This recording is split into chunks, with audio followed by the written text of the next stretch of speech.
9 വർഷത്തിനിടെ നോക്കിയില്ലേ? 9 വർഷത്തിനിടെ നോക്കിയില്ലേ? പോടോ, കുറെ നാളായി താൻ തുടങ്ങിയിട്ട് എന്നും പറഞ്ഞ് നാക്കും കടിച്ചു പിടിച്ച് റിപ്പോർട്ടർ ചാനലിന്റെ മൈക്കും തട്ടിത്തെറിപ്പിച്ച് മാധ്യമപ്രവർത്തകർക്ക് മുമ്പിൽ നിന്നും ഓടി രക്ഷപ്പെടുന്ന വെള്ളാപ്പള്ളി നടേശനെയാണ് ഇന്ന് കേരളം കണ്ടത്. എന്താണ് സംഭവം എന്ന് നിങ്ങൾക്ക് മനസ്സിലായോ? മലപ്പുറം ഒരു പ്രത്യേക രാജ്യമാണെന്നും അവിടെ ജീവിക്കുന്ന ഹിന്ദുക്കൾ ശ്വാസമുട്ടൽ അനുഭവിക്കുന്നെന്നും അവിടെ മുസ്ലിം ഇതര മതവിഭാഗങ്ങളുടെ എന്തെങ്കിലും ഒരു പരിപാടി നടന്നാൽ അവിടെ ഒരു ചായക്കട പോലും തുറക്കാൻ കഴിയില്ല എന്നൊക്കെയുള്ള അത്യന്തം അപകടകരമായ വർഗീയത പറഞ്ഞ ആളാണ്. മലപ്പുറത്തെയും മലപ്പുറത്തെ ജനങ്ങളെയും വർഗീയവാദികളായി ചിത്രീകരിച്ച ആളാണല്ലോ വെള്ളാപ്പള്ളി നടേശൻ. അദ്ദേഹം ഇന്ന് വീണ്ടും മാധ്യമങ്ങൾക്ക് മുമ്പിൽ വന്നപ്പോൾ പഴയ നിലപാടുകൾ ആവർത്തിച്ചു. മലപ്പുറത്ത് ഞങ്ങൾക്ക് വിദ്യാഭ്യാസ സ്ഥാപനങ്ങൾ തുടങ്ങാൻ കഴിയുന്നില്ല. അപ്പോൾ റിപ്പോർട്ടർ ടിവിയുടെ റിപ്പോർട്ടർ ചോദിക്കുകയാണ്, എന്തുകൊണ്ടാണ് നിങ്ങൾക്ക് മലപ്പുറത്ത് വിദ്യാഭ്യാസ സ്ഥാപനങ്ങൾ തുടങ്ങാൻ കഴിയാത്തത്?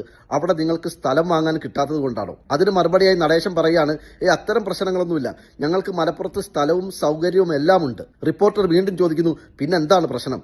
പിന്നെ എന്തുകൊണ്ടാണ് നിങ്ങൾക്ക് അവിടെ വിദ്യാഭ്യാസ സ്ഥാപനങ്ങൾ തുടങ്ങാനുള്ള തടസ്സം എന്താണ്? അപ്പോൾ നടേശൻ പറയാണ്, ഞങ്ങൾക്ക് അനുമതി തരുന്നില്ല. റിപ്പോർട്ടർ വീണ്ടും ചോദിക്കുന്നു, ആരാണ് നിങ്ങൾക്ക് അനുമതി തരാത്തത്? നടേശൻ പറയുന്നു, സർക്കാർ അനുമതി തരുന്നില്ല.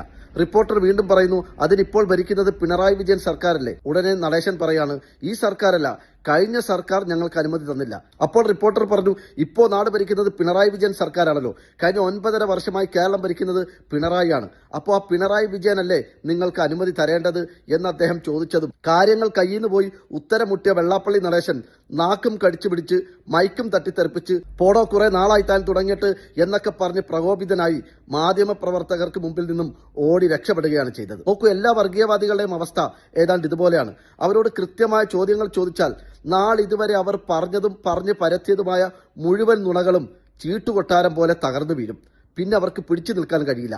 അപ്പോൾ എന്തെങ്കിലും അസഭ്യങ്ങൾ പറഞ്ഞും പ്രകോപിപ്പിച്ചും ഓടി രക്ഷപ്പെടും. വെള്ളാപ്പള്ളി നടേശനോട് മുമ്പ് സമാനമായ ഒരു ചോദ്യം ഫോൺ കോളിലൂടെ ഞാൻ ചോദിച്ചപ്പോഴും അദ്ദേഹം എന്നോട് പെരുമാറിയതും ഇങ്ങനെ തന്നെയായിരുന്നു. കരുനാപ്പള്ളിക്കാരനല്ലേ, താൻ നേരിട്ട് വാ, നമുക്ക് അപ്പോൾ സംസാരിക്കാം, അല്ലാതെ സൗദിയിൽ ഇരുന്നു കൊണ്ട് വെറുതെ എന്തെങ്കിലുമൊക്കെ പറയുന്നതിൽ ഒരു കാര്യവുമില്ല എന്ന് പറഞ്ഞ് അദ്ദേഹം എന്റെ ഫോൺ കോൾ കട്ട് ചെയ്ത് പോവുകയായിരുന്നു. എല്ലാ വർഗീയവാദികളും ഇങ്ങനെയാണ്.